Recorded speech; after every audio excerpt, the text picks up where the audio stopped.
tiwala. Stage 3. Hesitation. Ito yung mga oras na parang bigla ng lahat. At nakakagulat ang mga nangyayari. Parang sumikat na ulit ng araw pagkatapos ng napakalakas na unos. Bigla na siya ulit naging masayahin. Bigla na siya naging masigla. At gusto kang kasama kung saan-saan. Napakahirap isipin. Malay mo kasi gusto lang talaga niyang maging masaya. O makalimot. O malay mo din kung gusto ka rin ba niya. O siguro nagkataon lang na ako yun nandito. Ay, ang hirap mag-assume at ayoko rin. Mahirap nang masaktan. Pero alam ko sa paglipas ng panahon, bibigay rin ako at magpapakasakali. Stage 4. Sincerity. Ito yung mga oras na magiging natural ka. Babasagin mo na ang pader na naghaharang sa totoo mong nararamdaman. May pagka-weird pero at least totoo ka sa kanya. Kung ano pinaggagawa mo. Kung tutusin nakakaya pero masaya naman eh. Dahil masaya siya at ganun ka rin. At syempre, darating rin sa point na magiging ganun rin siya. Ang weird, no? Pero sa totoo lang, nakakatuwa isipin.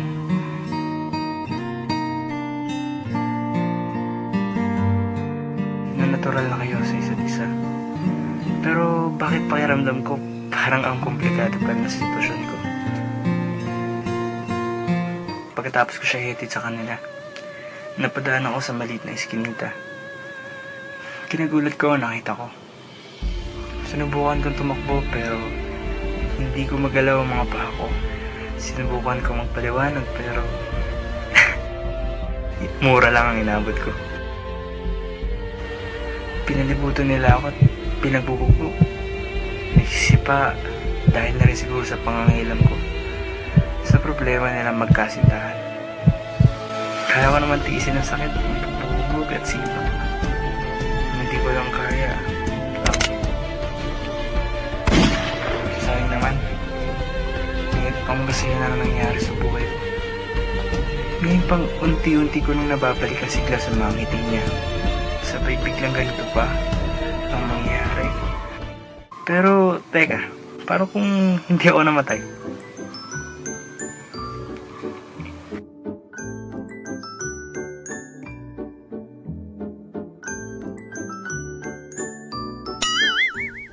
Stage 5. Hope. Mala pelikula na ang nangyayari. Naayon sa gusto mong bawat sinusulat na pangyayari ng scriptwriter niya. Almost perfect, almost there. Kung tutusin, parang lahat may kahulugan. Paano siya magsalita, paano siya gumalaw, at kung paano siya guminti. Naramdaman kong malapit na. Konti na lang at nandun na. Ang pagtingin ko sa iyo'y wagas, kahit saan ika'y ililigtas. Hiling ko lang sana na hindi ako nagkamali sa pakiramdam ko. Sana hindi lang hanggang dito. Kung parehas nga ba kami ng nararamdaman, at kung parehas nga ba talaga kami ng daang tinatahak. Sana magkaroon ako ng lakas ng loob. Sana magkaroon ako ng chance ang masabi ko na busilak ng iyong katauhan, hindi ko maiwasang tumingin. Stage 6. The drop. May tulis ng bituin, hinihiling ko sa may kapal na ika'y maging kasintahan.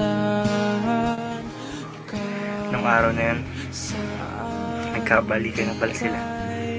Sakit, no? Ano ba kasing iniisip ko? Ay, oo nga pala. Magkaibigan lang pala kami. Kaibigan lang pala ang turing niya sa akin. At umasa ako na hindi hanggang doon lang. At baka sakaling humigit pa. Pero kung sa bagay, dumating ako sa buhay niya ng mga oras oras na nasasaktan siya at walang nagsisilbing liwanag sa daang tinatahak mo. Hindi literal na liwanag Sabihin na natin nagpasaya sa kanya at dumating ako sa mga oras na kailangan niya ng taong masasandalan. Nagsilbing tenga na nakikinig sa bawat saloobin